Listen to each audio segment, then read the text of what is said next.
Bam. Hi, this is Scott Richards, and you're watching the Break It Down show. When you go to parties, what do you tell people that you do? Oh, that's a good question. That depends a lot on my mood. But ordinarily, you just keep it simple. Strategic advisory for nation-state issues, or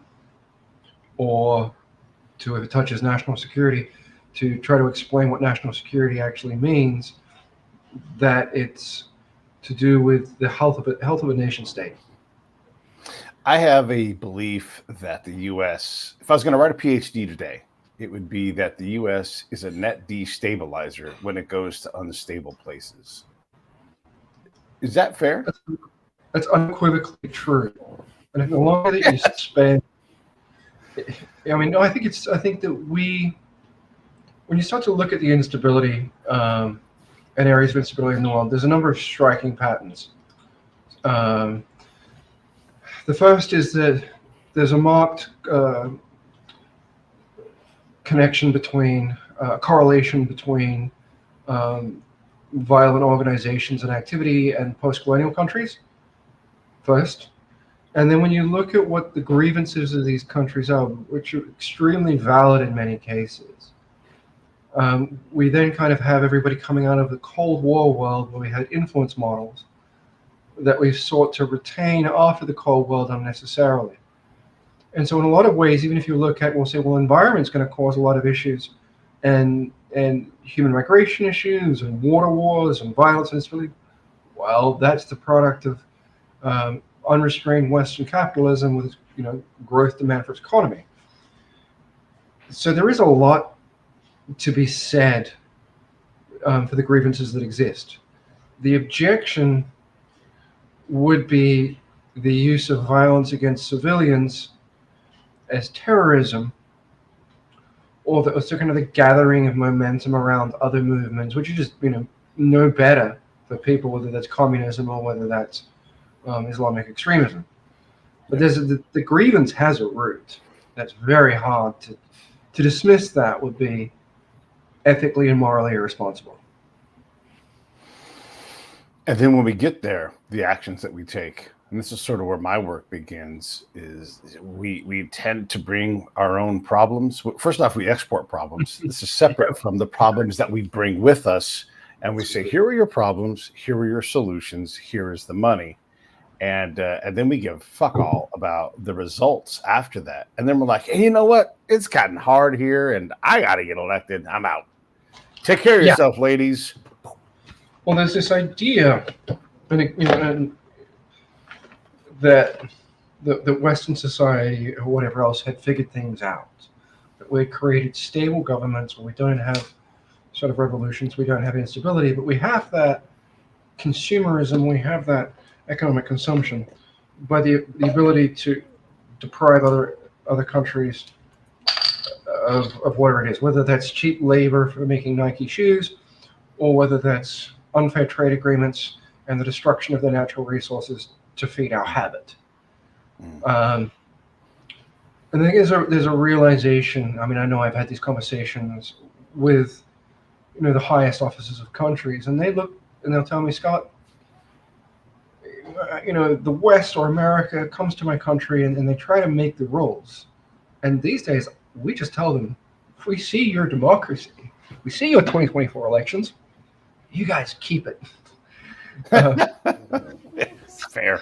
This is very high-level conversations. These things happen. And it is fair, because we created this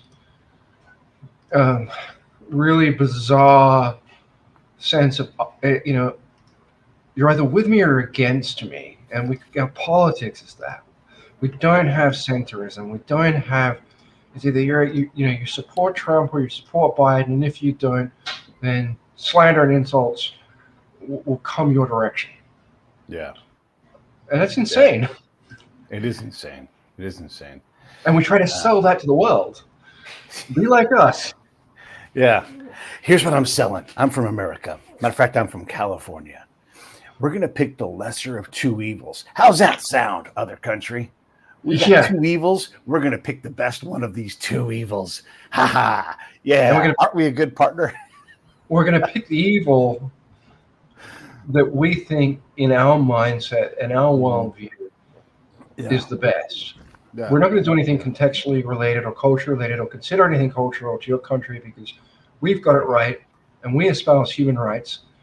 Yeah, we only do that selectively. And I would say that living in the world at large, and this is true of where we'll no doubt get into this conversation with Israel, Gaza, Iran, and the things that I've been having to contend with, is that the selective use of international law, the selective use of human rights, which are meant to be absolutely universal, much like the American Constitution is an amazing document. The United Nations Declaration of Human Rights is a tremendous document. Right. But we use that selectively. We use it punitively. To even entertain conversations. And initially, the Democrats were talking about sanctioning the ICJ before they saw some kind of sense. But to have a bill, it's like, what happens if that gets done? Does it mean that the ICJ is only good when it's against Putin or a safe Gaddafi or in Sudan?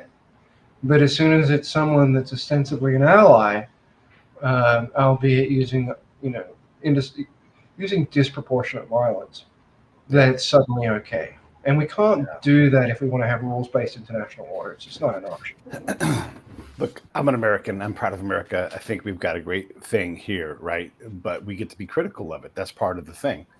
And when you, as a nation, as a commander, when you push the kill button and you blow up someone's wedding and nobody goes to jail,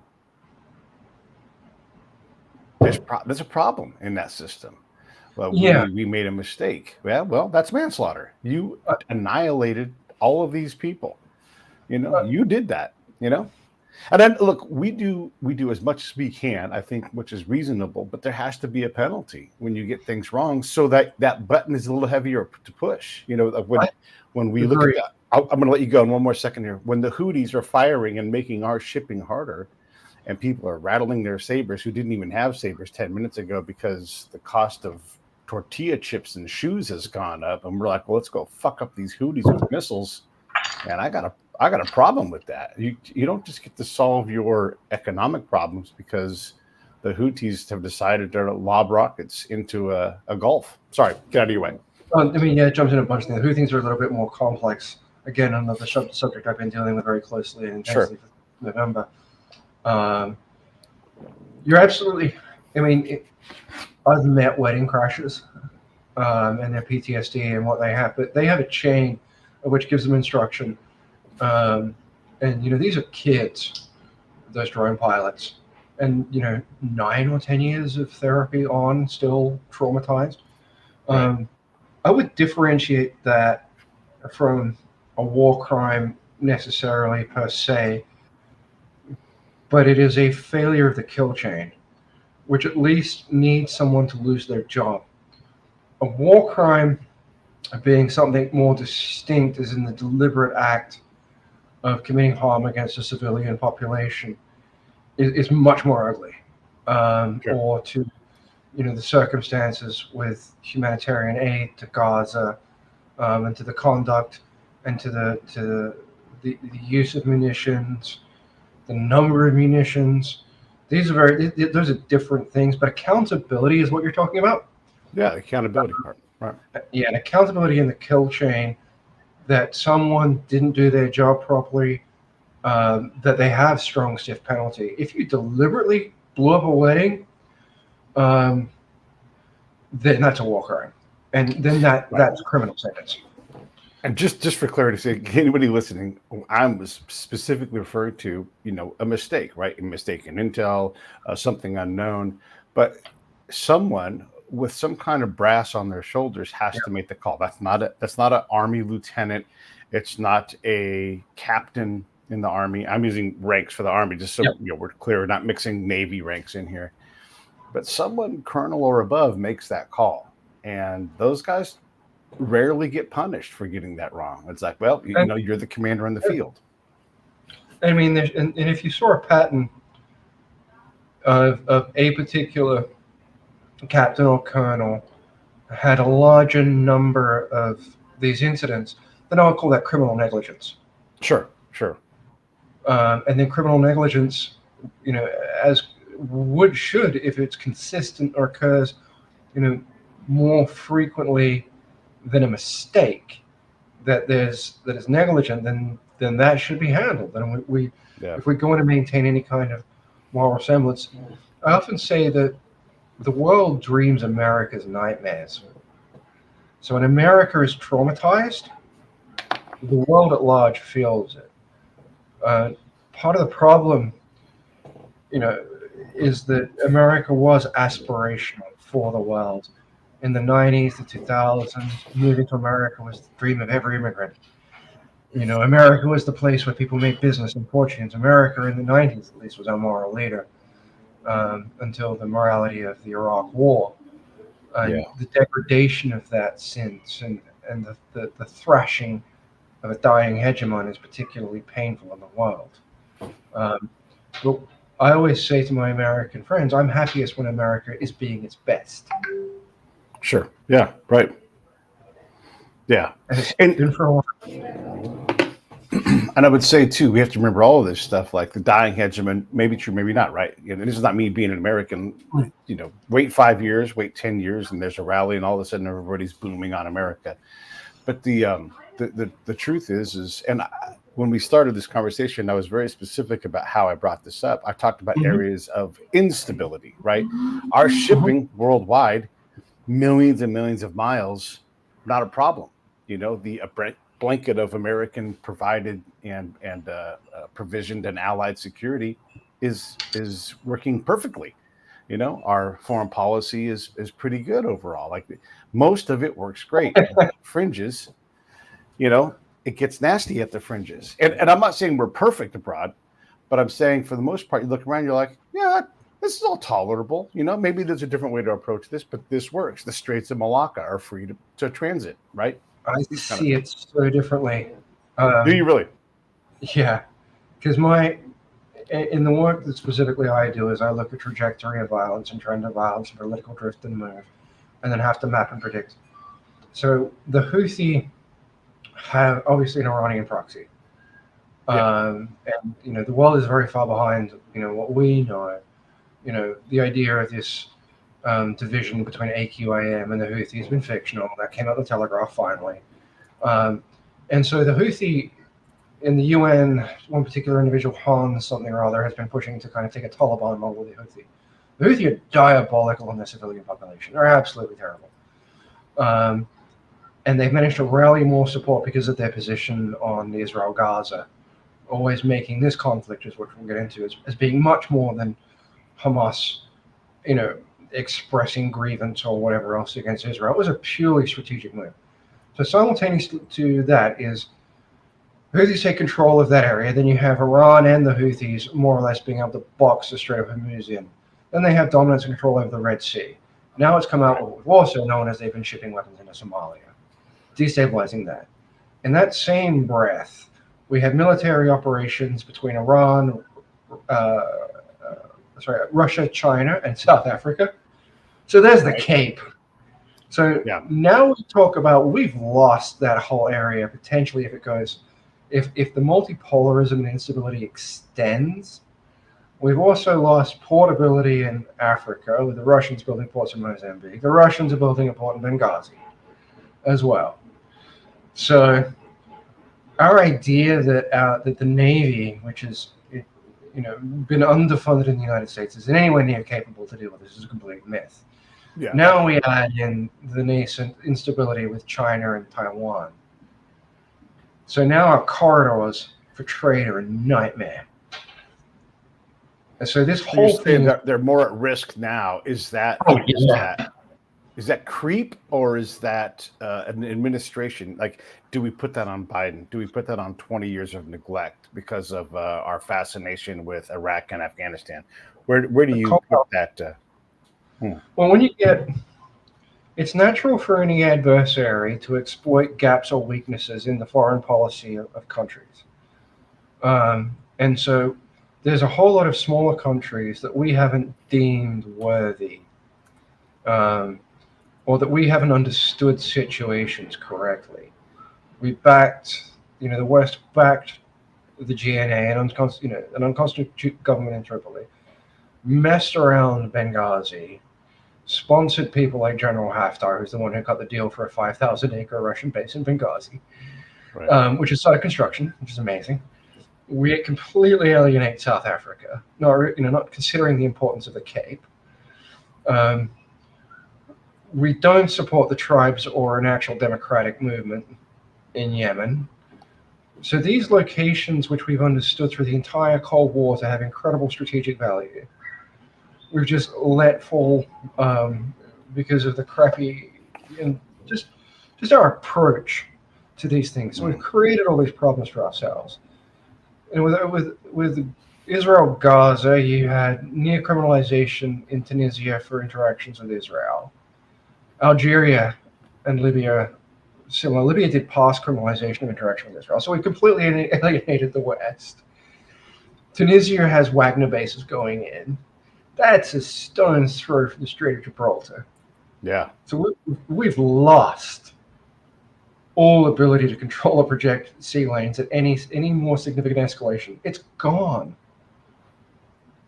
And it's gone through this idea of I will openly say this when I discuss things, with the West, is why don't you try being a good partner? Let's try that first. Let's not try to control everyone. Let's try and be a good partner and build faith and trust back in these countries. So when they need something, they look to us. So you're saying control them? No, I'm saying be a good partner. No, I'm being funny. I'm being like, I'm the American, and I'm saying, so you're saying you want me to control them? Yeah. We go in and we think, we can control the corrupt person. Right. We can control this person because we've got this noose around it. You really don't have those pressure points. What you have is you're controlling someone who creates greater instability, and we ourselves are not being a good partner. We're forcing dichotomous choices. We're trying to break an order of things that's existed for much longer than whatever political situation we have here, whether it's tribalism or whatever. The West is making things worse. We're driving countries towards BRICS.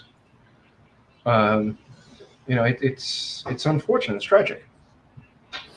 We do have a problem with trust. We do have a problem with control, and this is where we look at our neocons and the people that want to if they don't want to take over the world, but they want to take over the world. Like that's how they act, right? And that creates these problems. And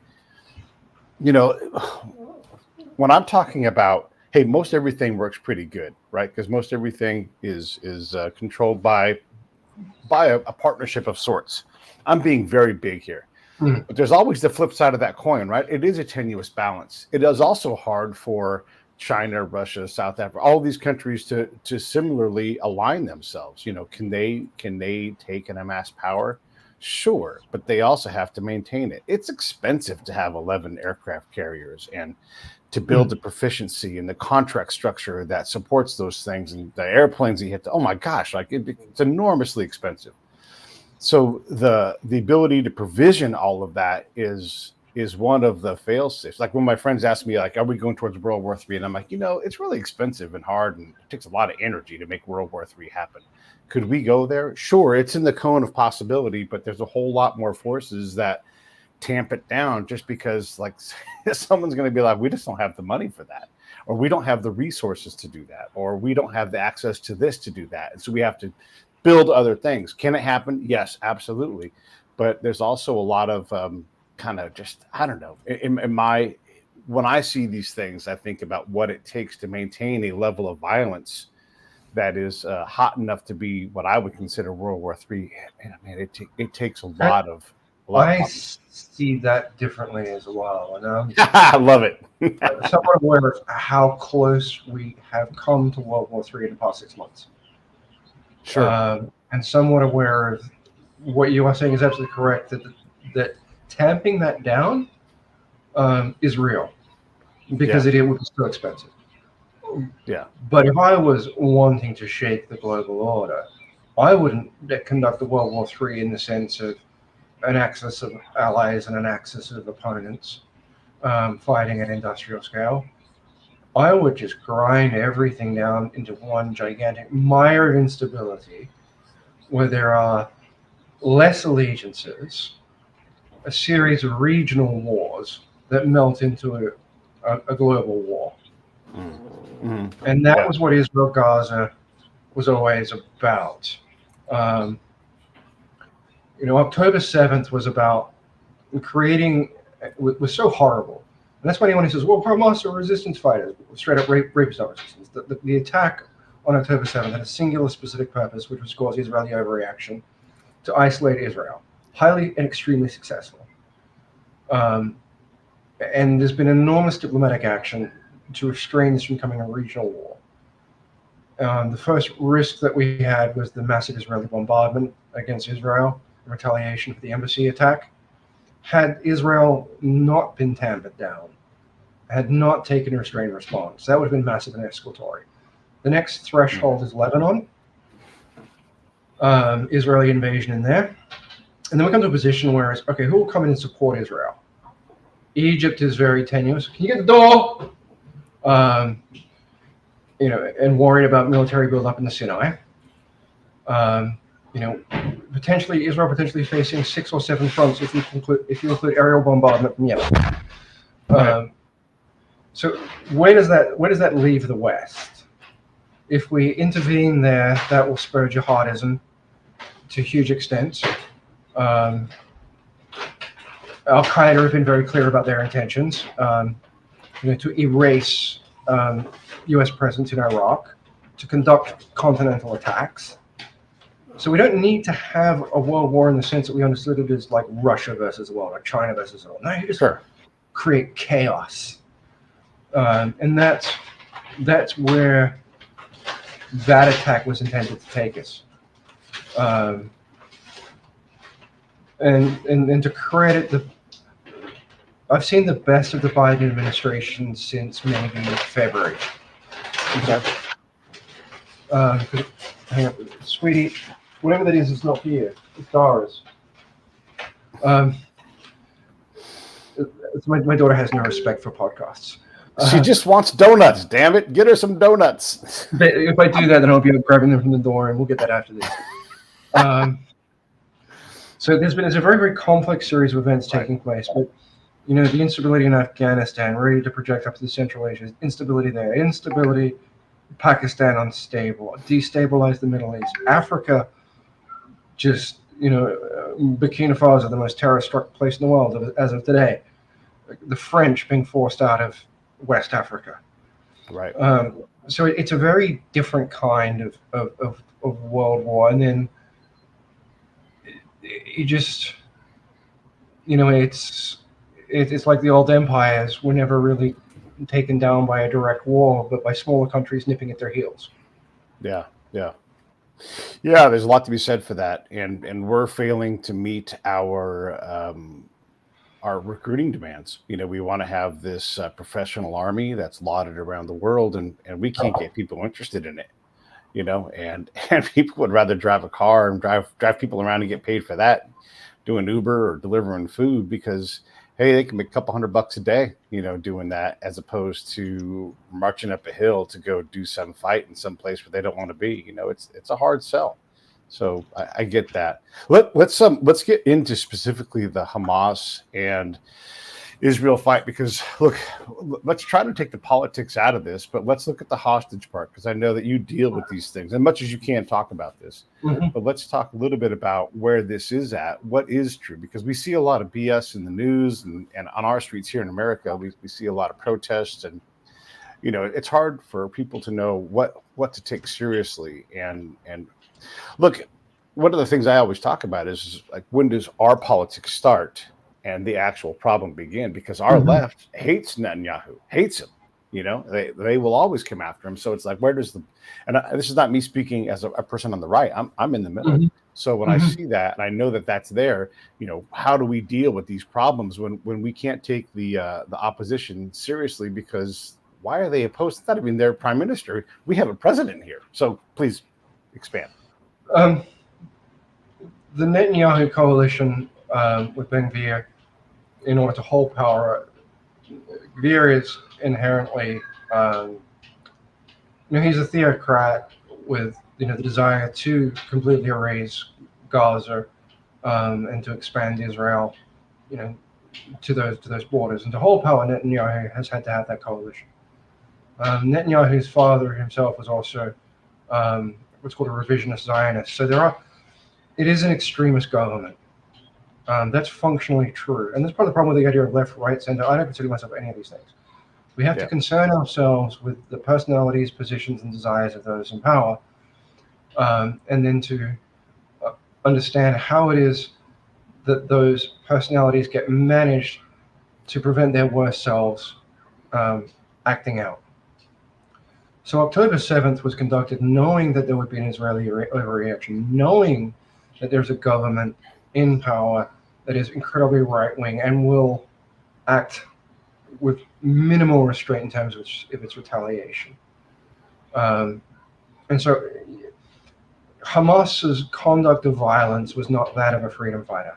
It was not an expression of rage. It was to induce Israel into a position which could actually lead to Israel losing a broader war. Hamas's charter founding purpose is to erase Israel. Right. And knowing that they were going to sacrifice civilian Gazans for this campaign, to parade their deaths, to isolate Israel. So they're not, under any circumstances, friends of Gazans. I have dealt with Hamas.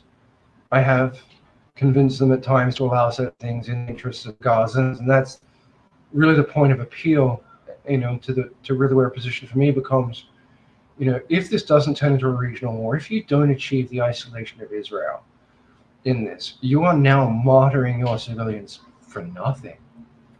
Yeah. Whereas we're at a position where if Hamas behaved sensibly, and in this paradigm, Hamas would have to surrender right to political participation, as would any other group like the PIJ, and then there's a two-state solution chance. Then there's even a chance to begin talking about the 67 borders. And it's not really a surrender, because you get a country with greater self-determination. It's not a victory for Hamas for Israel, because Hamas has to cede any role. I would constitutionally change that no one who's participated in nonviolence can enter politics. So the hostages find themselves at a very unique and difficult position. Not the hostage families as much as the representation of hostages. The hostages become the path to a ceasefire. Now Hamas knows that they can't release all of them. That's why it's suggested over phases, because then Netanyahu will have the hostages back and just bulldoze Gaza. So the stages are relevant and they make sense. And the reason that the 33 dead bodies, it makes sense when you understand the categories that were asked for, which follow an Islamic principle. So that also makes sense. But Hamas wants too much in that deal rather than having a phased approach. So you get this position where, I would say for a time, because of the number of hostages that were killed, we knew about 8 weeks ago how many were alive. It was at that time 83. And then we're holding 130. So 50 dead doesn't look good for Netanyahu. 50 dead doesn't look good for Hamas. Right. But there's still 83 people alive, and those 83 lives are important. And everything that must be done to save those 83 lives needs to be done. And so for neither party for a time was it considered politically viable, because Hamas then enters a more complex terrain. It's a Geneva Convention violation of the 3rd and 4th to hold civilians as hostages. Then if you're going to say that those that were combatant as POW, then you have legal obligation to treat them as POW with certain things. Standards. Right. If those standards aren't met, you violated international law. But the way out of the violence remains the hostages. And I work closely with a number of the hostage families, and you'll see that they are all asking for an end to the war and to a ceasefire. And so now we're in a position where Hamas needs to ask existential questions. And the existential question is very important for the left and the pro-Palestinian, because pro-Palestinian doesn't mean being pro-Hamas. Pro-Palestinian means caring about Palestinian lives. Pro-Hamas is something different. So the Hamas faction, that protest in America and calling them freedom fighters, well, there is a clear path to a two-state here. If Hamas doesn't, follow that path, they're not freedom fighters. That's not what they are. Right. Now, if you're going to say, well, the Israel shouldn't exist, well, then you're anti-Semitic. It's existed for 75 years now. And there were 700,000 Palestinians displaced. This is the post-colonial world. Okay, countries exist that didn't exist after World War II, after the collapse of the Ottoman Empire, the Russian Empire, the English colonies. Pakistan was created with a displacement of 15 million people. But no one says Pakistan shouldn't exist. Israel exists. Accept it. Israel grew larger through the series of attacks that happened. The settlements are vividly illegal under international law. They need to be disbanded. And we should probably go back to the 67 border. And so there are ways out of this, but the idea of left and right, it's just not relevant. I know it's not supposed to be relevant, but here it is, staring us in the face. It is because we've divided America into left and right, and therefore we've made any political event, in countries that don't really have a left and right, we've made the left and right issue. Right. And so that's what I mean by not relevant. And what right do we have to put these issues for other countries, for people, for 2.3 million people in Gaza, for 1.3 million of them, that were pushed into Rafah, and you're going to make this left or right? It's not about that. Yeah.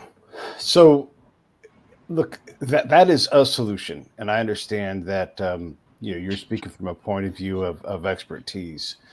There are other reasonable and rational solutions that are out there, and we've been at the point where a two-state solution has been on the table, and one of the two parties has consistently rejected it. So when I hear that, I understand that. When you say the 67 borders, man, I don't know that you're going to get Israel to cooperate with that, and so it's I'm not saying these things won't happen, but why wouldn't Israel just push on and say, no, we'll continue to push on? And it's viable to say allowing the Hamas folks to use this particular form of fighting as a means of winning is an invitation for more of the same in other places. I mean, that would be an invitation, because what would then happen, and this has come down, there's limits what I could talk about. But I've been actively involved in discussions with all the stakeholders, whether it's hostages or whether it's the geopolitical resolution to this, including the Palestinian Authority, which is oddly ignored, even though it's the only legitimate and legal body currently, in that area, that can actually kind of conjoin the disparity that we have. Israel pushes in, Gavir decides they're undermining the West Bank. They decide to annex that. They push into Lebanon, which we've been expecting since the start of the year. It's probably going to occur sometime before August. It's a very simple proposition that happens. If Hamas accepts a peace deal or a ceasefire, you can make peace with Hamas. If Israel does not, you can't make peace with Israel. If we get to you can't make peace with Israel and they go into Lebanon, no one is going to come and help Israel. When Lebanon fights back, Iran comes in, and then Egypt gets nose, and Israel loses. That is a very viable outcome, that Israel itself loses because of the arrogance and unwillingness to find a solution to a very long and unfortunate conflict, and to recognize that most people just want to live in peace. And then if you do find peace, you're able to build economies and have trade, the notions of borders become more fluid to travel. I'm not saying illegal immigration or whatever, but when you live, UK is not part of EU, but you don't make a great deal of jumping on a plane and going to the Netherlands or Germany. But to Israel to continue or escalate its violence when having the ICJ judgment against it, to invoke more settlements and annexations, that would lead to greater isolation of Israel, complete isolation of Israel from the Arab world. I would be surprised if the Abraham Accords continued. So it's just, there's a lot at stake here, and Iran would be able to say, it's not us. We told you, it's Israel. It's not us. And then people are going to say, well, maybe we've been treating Iran wrong all this time. We haven't. Iran treats its civilian population terribly. Right. Iran creates instability, and Iran hasn't shown any willingness to improve, on how it handles women's rights or whatever else. Right.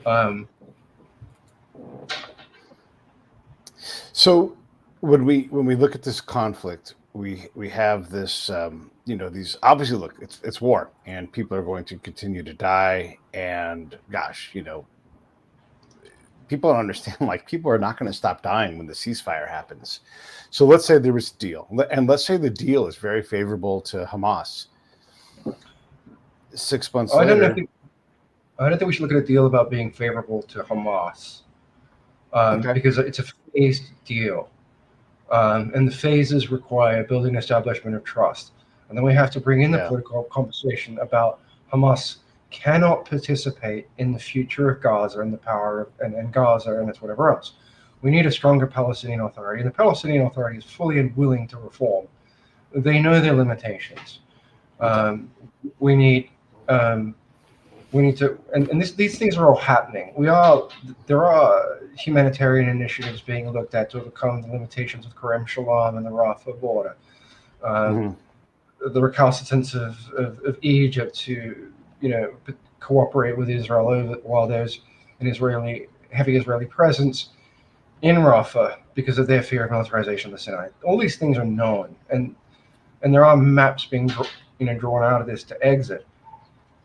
But if you truly want to have peace, then you have to get the Hamas leadership to ask itself existential questions. Are you a movement of the people, or are you an Islamist organization that's trying to fulfill a prophetic mission by creating a holy wall?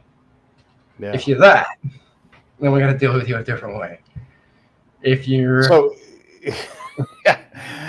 and I know we're going to try to build trust, but the organization that continues to walk away from two-state solutions, that continues to have these ridiculous requests within like a ceasefire agreement, that's the one that seems like it's wanting something more than what we're talking about here, right?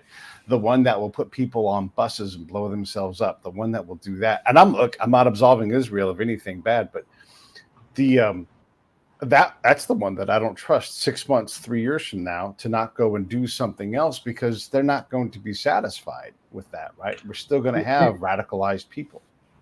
No, it depends, because Gaza has been, the cause for jihad since bin Laden.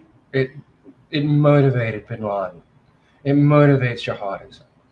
And the West's support of Israel has motivated jihadism. Hamza bin Laden is now announced as the new Emir, someone who we were told was dead and is not. Yeah. He also. So if the West is not being seen to be causing the suffering of Gazans and Muslims, then we decelerate jihad, and the West is the enemies of ordinary Muslim people who have every right to dignity and freedom. Right. Now, I've dealt with Hamas a few times. And I'll try to say what I can say about this. The first time required exiting foreign NGO workers from Gaza. And obviously Hamas has domain about their exit.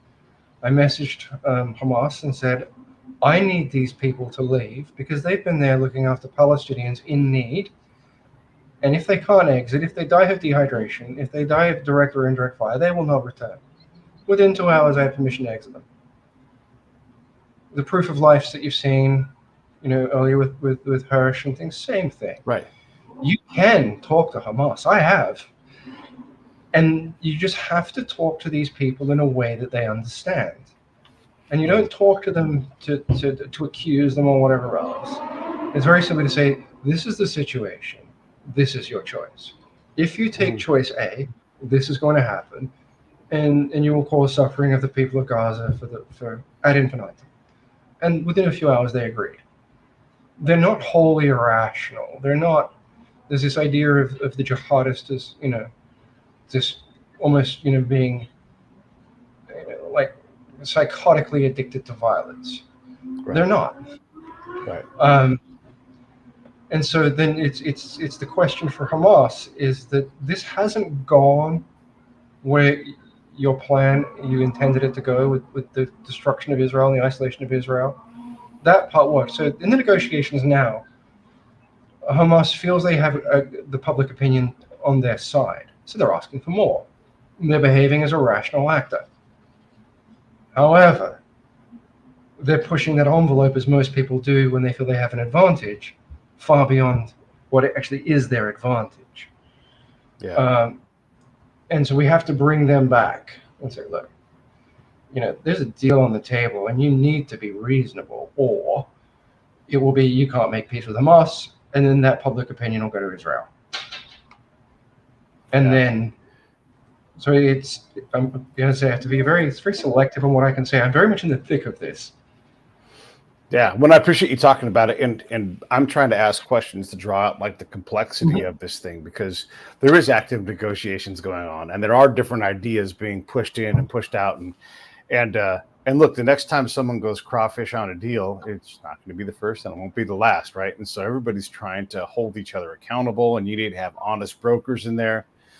And so this stuff it's highly complex, and it's fraught with opportunities for all kinds of other things. And by the way, the entire time there are agents from every country trying to get their fingers in there to do something that they want done underneath the table. Like there's just, all these things are going on. There's all kinds of secondary, tertiary, quaternary, quintiary things that are happening in interest, right? And then there's dudes trying to make some money. They're like, I can make some money if I can get this one little thing done, right? Oh, I mean, I saw that. I mean, I had requests come across, whether it was for vests or whatever else, or ammunition or whatever, and looked at them, but there are a lot of people just trying to do the wrong thing in there, and you have to do due diligence.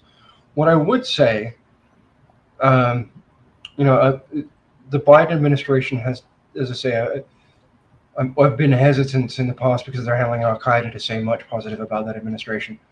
The forthright denials about Al Qaeda, which everything's now coming out in the open. But they have handled this situation elegantly. And that's always, kind of the view to me is that the responsibility is to the situation, to the people, not to a party for me. And so, I wouldn't, if Trump did something good, and a couple of things he did in his foreign policy were right, and then I would say, you know what, that's great. If Taliban once or twice have done a couple of okay things, doesn't erase all the horrible things they do, it's like, okay, well, that's fair enough.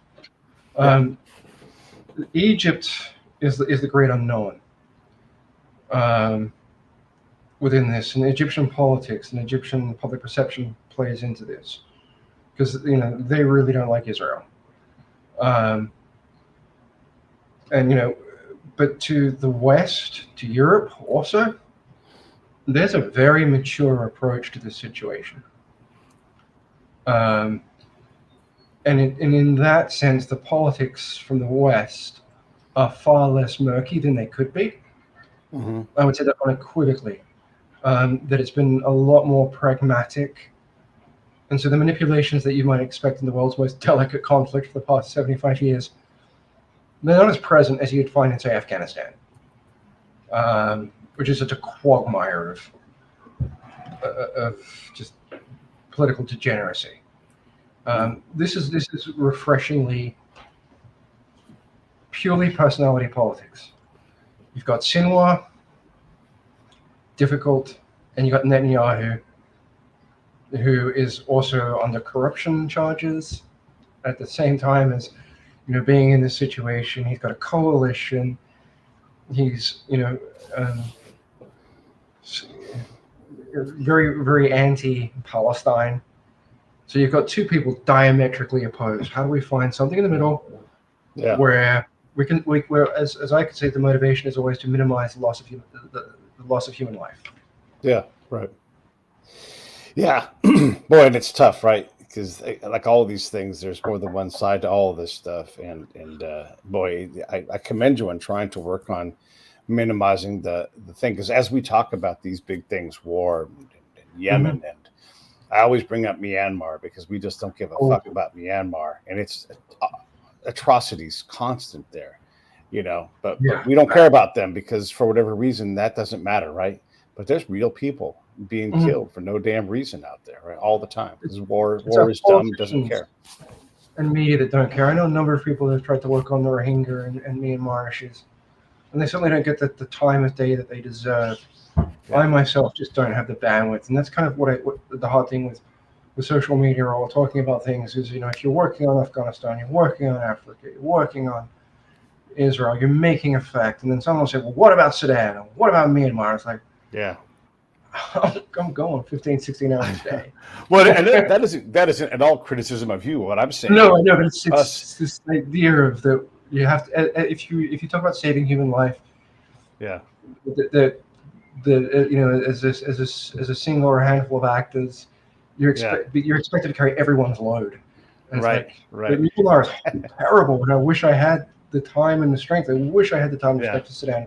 It's no balance. And by the way, with the person who's criticizing you, none of their help, So it's like no, they don't. People just sit there and say, "We never done this." Yeah.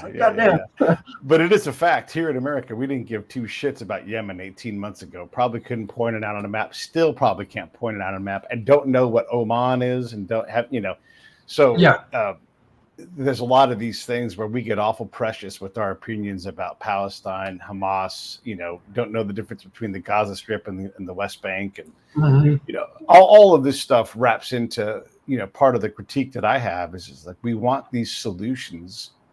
And again, we're bringing our problem and our solution to somewhere where we don't understand what it takes to even get there. And I'm more critical of the foreign policy that the U.S. has tried to pull off the last 30 years. And that means I'm squarely critical of both Secretary Austin and Secretary Blinken, because I think that they have largely, show me any American general or admiral, and they are over their career, right? They have not won a war. And Secretary Blinken is the state version of that. He has got things wrong more often than he's gotten them right. And that is always going to be true for him. So if you're telling me he's doing something elegant, I'll be like, well, fucking finally, for the first fucking time in his career. It's true. Blinken just went to Israel and he went and met some of the hostage families that I know. Netanyahu hasn't done that. And they've urged restraint, and Netanyahu is not easy to bring restraint upon. He's made several statements, we'll go it alone, we'll do this, we'll do that. This is, and they've had to balance that Israel has been, there are two allies. This is something else I'll point out about October 7th for those that don't understand. There's two allies for America really in the Middle East. That's Jordan and that's Israel. Jordan is Al-Qaeda's primary target because, in a sense, Hamas is handling the Israel side of things. Why is there a fleet? Because we can't put jets in Saudi or the UAE or in Turkey that would be used to support Israel. So everything has to be done off a fleet. So they've been very successful in limiting the U.S.'s ability to project and have presence in the region. They pushed us out. Yeah. And that Jordan is a target. And then you understand that, you go, okay, now I see the picture of what's actually happening.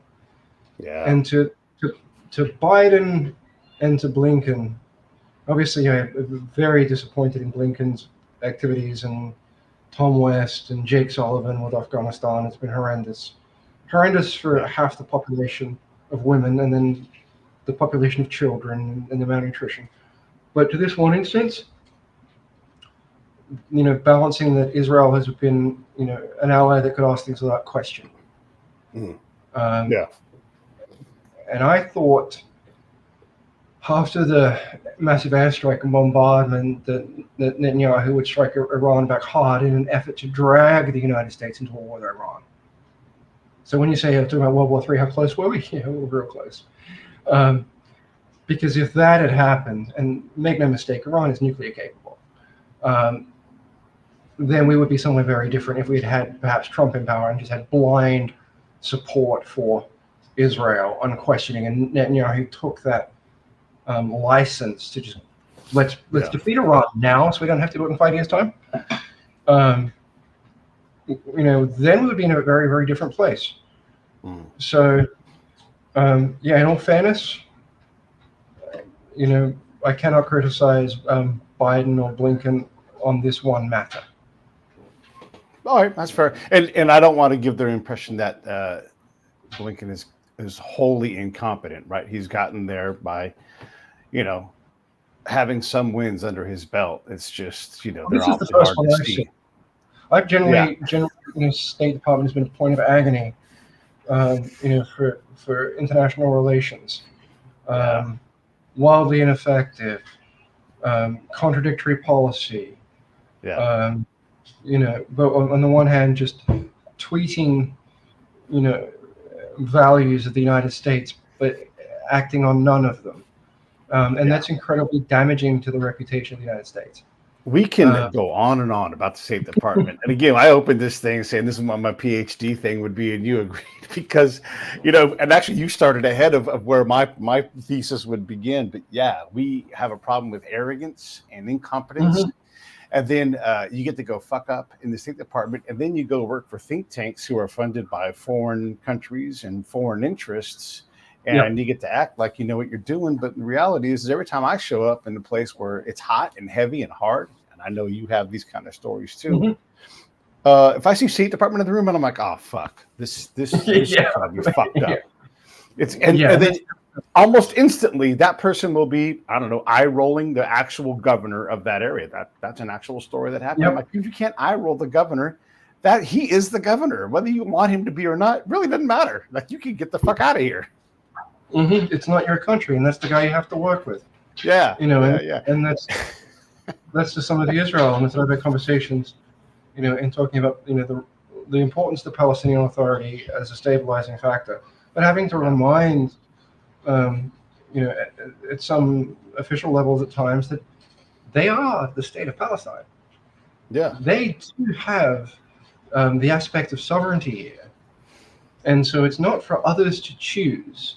And if they're willing to be a constructive partner, we should damn well pay attention.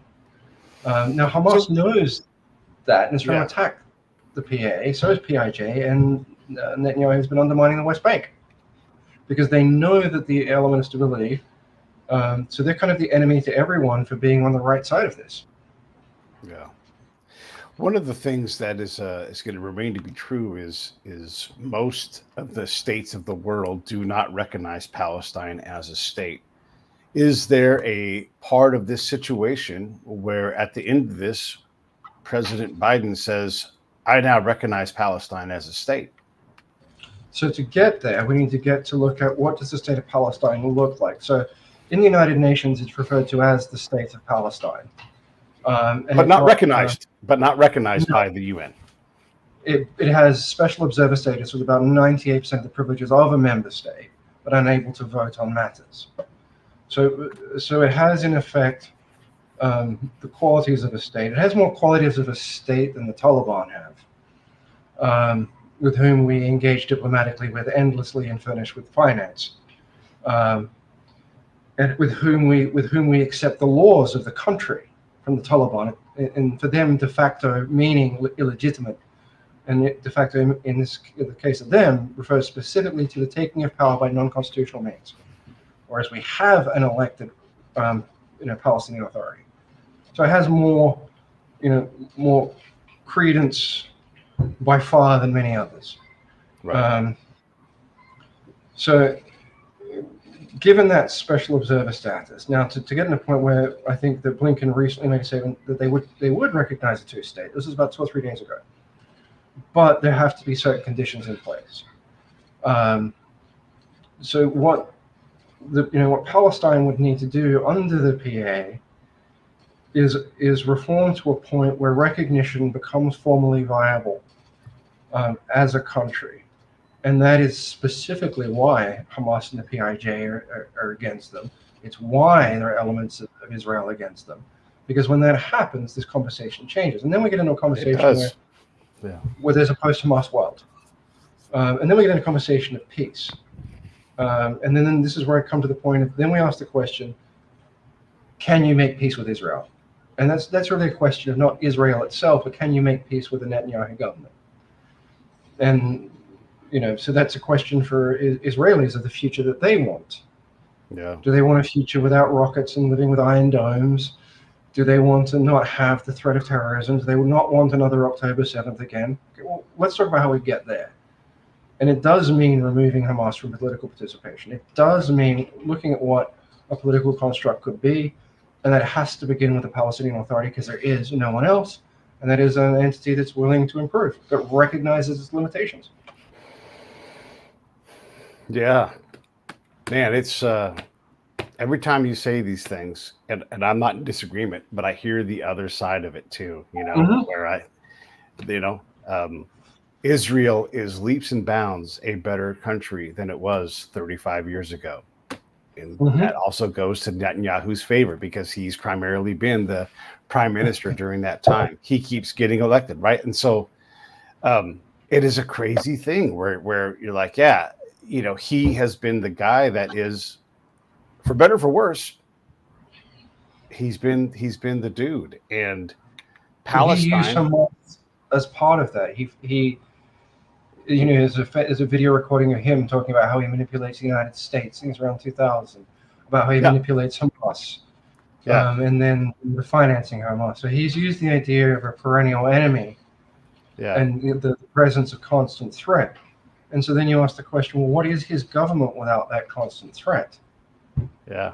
Yeah. When you you don't need the strong man. Why is Putin in power? Because Russians need a strong man. Why do they need a strong man? Because Putin's on the idea that Russia's under perennial threat from the West. Do Israelis like Russians love a strong man? I can't answer that question. I don't like to speak on behalf of people, but I do. I do a number of Israelis, that protest every night, that want to see a change in administration. Israelis that want peace, and many of these are families that have hostages currently held by Hamas. Right. So it's not like. So this conversation is, very difficult, and that's the nature of democracies. Is that, if we looked at a peaceful situation with Palestine, with Gaza, what would elections look like in Israel? It's an open-ended question. If they chose a strong man, then that tells something about the collective psyche. If they choose something else, it tells something different. But you can't. It's like Palestinians. I know so many Palestinians that hate Hamas. It's sure, yeah.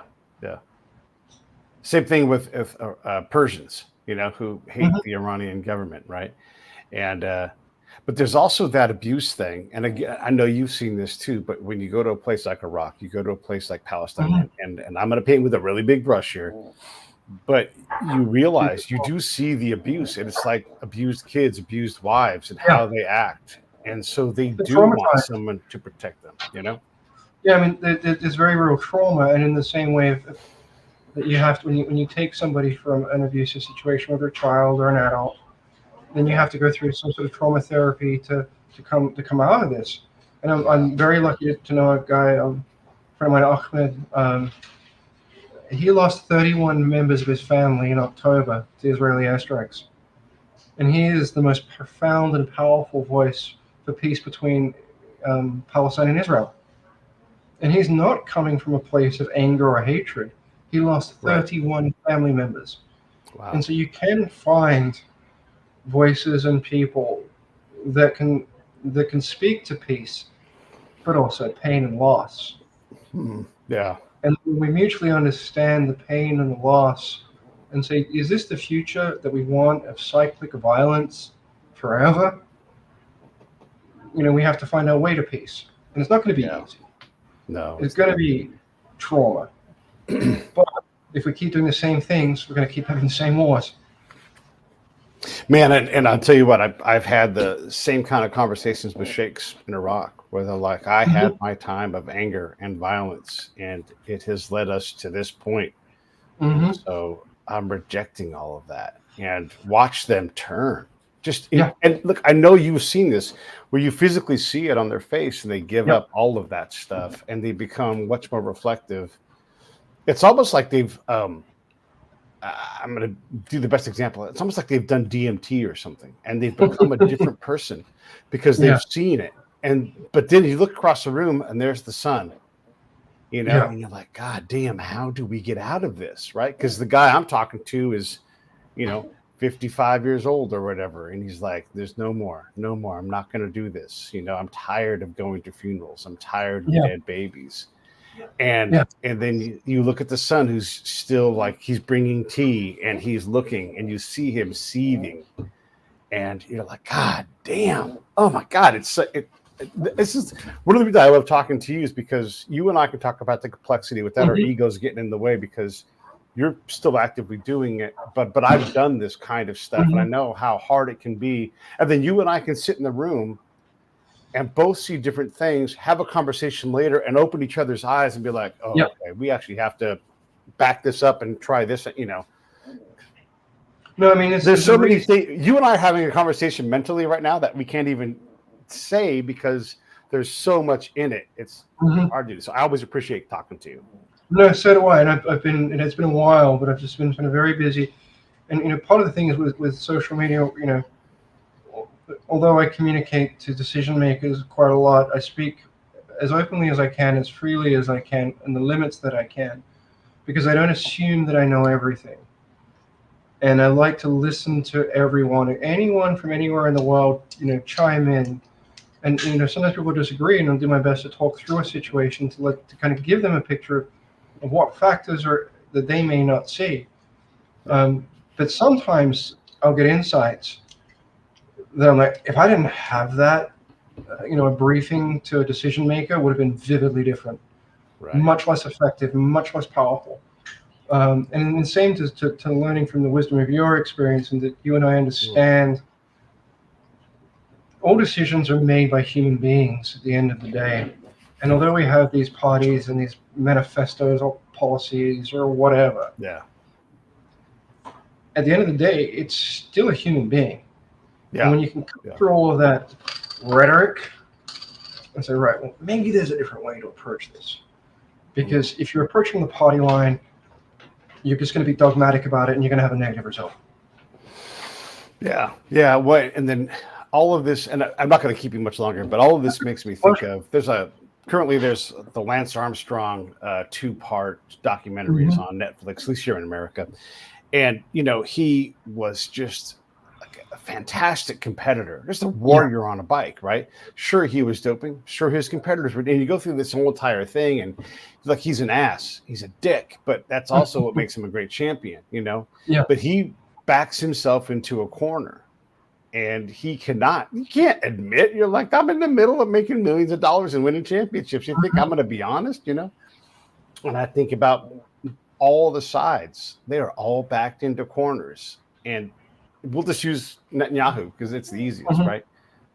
You got to tease that guy out of that corner, Like, hey, you got to give this something up. And it's super hard to do that. I wouldn't do it. I'd be like, fuck you, I'm doubling down. I'm going to punch back, Yeah, I mean, that's the challenge. But the real risk is, and for lack of a better term, and this is the real language that's been used, is that a lot of the work is trying to prevent Israel from committing suicide. And because, my family has very, very deep connections to the Holocaust, as deep as it can humanly get. But that doesn't, give certain privileges or whatever else. To me, what it gives is an understanding of our capacities for atrocity against each other. And that we should be mindful of the use of violence at all times. But so to Netanyahu's existential question is, do I put Israel at risk, for my pride or for a vision of something which is, unfair to an entire population of people. For what purpose? Yeah. You know, if, Yeah. you know, it, you know, there are issues with the holy sites, Alaska Mosque, or whatever else. But if you have peace, then everybody can enjoy the holy site. You don't Right. need to own it. You need to control. It's a holy site. It's beyond borders, beyond territory. You know, if, in fact, you know, you could give us a bit like the Vatican, give a special designation to the area, so it's not, you know, or you know, like an extraterritorial legal designation, Sure. and then we can solve these problems. But be creative rather than violent or Yeah. prideful. But Israel is really putting itself at risk, and that's the question for Israel. You know. Yeah. Yeah. And again, I started this whole thing by using Netanyahu as the example, but you can pick any one of these world leaders and put them in that thing. And by the way, if you have a God, he tends to collect people and go, now try it, you know, and you know, throw someone into a helicopter in the fog and they smash into the side of a mountain, and you're like, and now there's a new variable, and now there's a new variable, and weird things happen, and you know. And those variables, you know, we have to, you know, when that happens, everyone's asking my opinion, what is happening? It's like, you know what, we just have to observe, and to look at how it changes the board, and to look at how we continue to work towards peace and minimizing the loss of human life. And I will say often, you know, I don't know who the next Einstein will be. It could be a kid from Zimbabwe. It could be a girl from Afghanistan. It could be someone from Nicaragua. How about we maximize opportunity and potential of all human beings? Because we have a common experience of life. We are more similar than we are different. Yeah. And the idea of there's no right in culture per se. I will say that cultural trends are aspects that deprive a person of their ability to make their own decisions. Or achieve their potential is a violation of human rights. You know, so I'd say I would never argue that, you know, with respect to Taliban, their culture deprives individuals of their basic intrinsic human rights.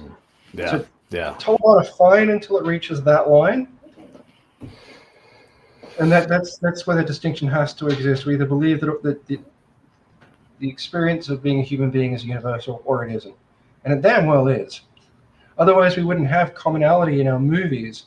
You know, someone from Argentina wouldn't be able to understand a Marvel film. Someone wouldn't be able to understand, you know, Asian cinema from Georgia.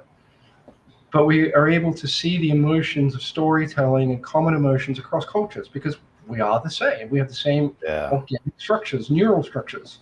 We have the same emotional platform. We just have different ways of expressing it. Well, I'm going to say one more thing, and just to kind of put a pin on my side of it, then I'm going to let you have the floor to wrap it up. And I mean this to be challenging, because not to you, but just in general for anybody who's listening, because this stuff is hard. When we look at all these things and all the world leaders, recently Donald Trump was one of the world leaders. He's not a leader now, but he's running to be one, and he's been one recently. Likely will be. Yeah, and the newscaster, and anybody who looks and sees how our news treats Donald Trump. And she was asking him, you know, about the war. I think it was the war in Ukraine, and you know what he would do about it. He's like, I'd stop it like in day one. And she's like, what are you talking about? Why? And all that kind of thing. And then he said something that would be near and dear to your heart. He's like, people are dying. And it makes people uncomfortable as fuck when he says that, because now it's like a dilemma. You're like, here's this guy that we despise, and he said the thing that is the most true thing of all. I mean, these things are very difficult because we want people to be monochromatic. That if you have one negative value or something that they disagree with, then all of your values must be disagreed with. Yeah. And for, you know, he has atrocious positions on women, and atrocious things that he says. Maybe whether he means them or not, I don't know. Yeah. But you know, to espouse these things and to say these things is terrible in and of itself. But it doesn't mean that everything he's going to say is going to be wrong. And so, you know, just taking this position of, I disagree with you on everything that you do because of, you know, 1, 5, 10 things that you did, isn't really correct either. It means I'm probably not going to trust you to do a lot of things. Right. Yeah. But it doesn't mean you're always wrong. And it means when there are things that are particularly important, knowing of what your nature can be, I may not be comfortable with the outcome of certain decisions, but it doesn't mean you're always wrong. And into the same way, I disagree with so much of the Biden administration, but I will not lie, and just because I disagree with so much of the other stuff, and say that his handling of Israel and Gaza and Iran since, say, February has been anything short of elegant. It has been. And certainly when on such a dangerous and volatile situation, respect for their ability to show and demonstrate competence at this point. That's just being, I don't know, to me, it's just being fair. Fair enough. I love it. Thanks. Way to nail the landing. And let's This was a good one. What's that? This was, as always, I'm very honored to be on and to be able to talk with you. And I can talk very easily because you understand what it is that I'm talking about. And hopefully we talk in a way that can give people pause for reflection and to sort of see how things work, because it's not how you imagine if you're not living in it. Yeah. Yeah. Boy, getting the task of, hey, Scott, get these people out and call Hamas to do it. That's your job. And then you call these guys and you have to figure out the words to say to do that, right? Like this is what you're tasked with, and huge respect for that. All right, let me wrap this up. I'll come right back to you. Yep. Hey, thanks for watching the show. I really appreciate it. Right here, you can subscribe. Please do that. It makes the show grow. Hit that notification bell so you know which incredible guest is coming up next. Down below is the PayPal link. You can put a small subscription in. That is an enormous help. All that money goes right back into the show. And then right up over here are the next episodes you should listen to, curated by yours truly. Thank you